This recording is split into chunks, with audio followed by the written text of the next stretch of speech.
Secrets of the North. Let's get ready for it. The quest comes out on the 11th of January 2023, and it's a master level quest, which will be a prerequisite to Desert Treasure 2, which comes out later this year. The skills you need are 69 Agility, 64 Thieving, and 56 Hunter, and there's a stupid amount of quests that you need in order to do the quest, but I'll show them on screen instead of reading them out. Make sure to not forget to do the sub quests to get your ghostly robes. So the general shadows quest line. So what we know about this quest so far is that it's basically about solving a murder mystery, and you'll need to form an unlikely alliance to discover the secrets of the North. The quest is very likely to be running around talking to NPCs, trying to figure out the murder mystery, and then a boss battle towards the end, which will be the repeatable boss that you unlock at the end of the quest. For completing the quest, you get 2 quest points, 60,000 agility experience, 50,000 thieving, and 40,000 hunter, as well as you unlock the phantom boss. So yes, once completing the quest, you'll be able to do the repeatable boss, the phantom boss. They've described it to be similar to Orcath in a sense, slightly more mechanically challenging, but with lower stats. So I'm assuming that this would mean that kills would be roughly a minute or under a minute. So the loot would be extremely farmable as long as you're able to avoid all damage.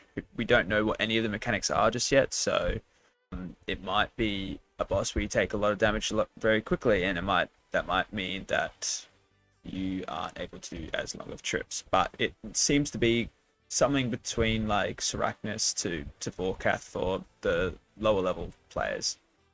The drops, however, are something awesome. We'll be seeing the Venators Shards and Bow, Ancient Icon and Sceptre, and the Saturated Heart as the main items. You'll be able to make a new brew of the Forgotten Brew by upgrading the Ancient Brew, which is okay, but not necessarily the most exciting thing. So the Venator's Bow was originally called the Bloodletter Bow, but has since been changed since they've released the name of the quest. It is a bow that is pretty unique. It's got the ability to hit multiple targets with a single shot, similar to like how a Chinchompa or a Barrage hits multiple at a time.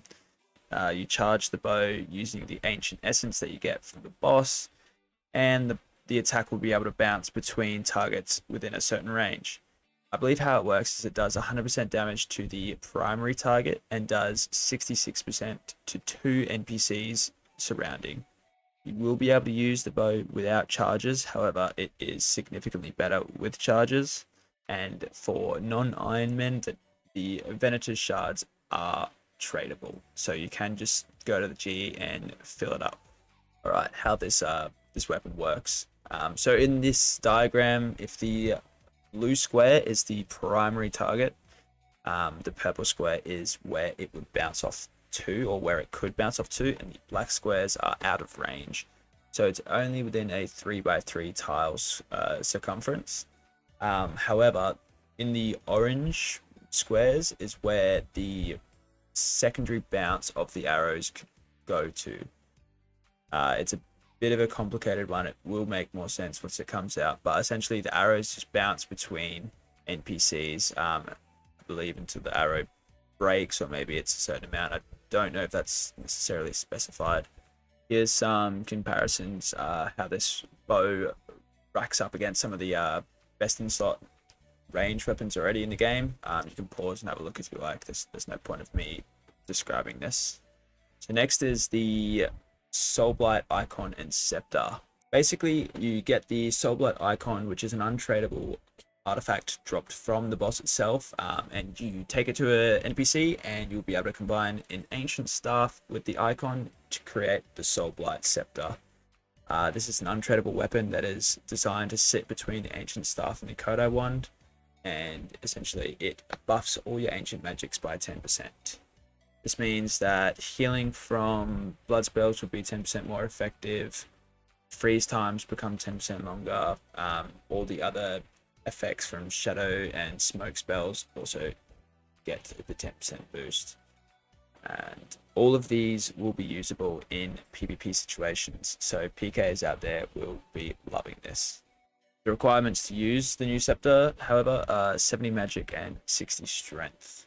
We're finally getting an upgrade to the imbued heart with the saturated heart. This one's quite easy to obtain as long as you've got an imbued heart. All you have to do is use a number of phantom essence on an imbued heart. This number not yet specified. The big difference between the saturated heart and the imbued heart is that it basically works as a divine potion for 7 minutes. So you're going to be getting your best boost for 7 minutes at a time instead of it trickling down like how it used to. And finally, we have the Forgotten Brew. Forgotten Brew is essentially an upgrade to the Ancient Brew. To get it, all you need to do is add Phantom Essence to an Ancient Brew. And the biggest benefit to this is its temporary increase to your magic level as well. It'll boost your level by 3 plus 8% to your base magic level, which is a bigger boost than the Ancient Brews being 2 plus 5%. And you'll also get prayer points by using this brew. So yeah, it's essentially an upgraded Ancient Brew. Thank you for watching. If you enjoyed the video, be sure to hit the like button and subscribe for more content.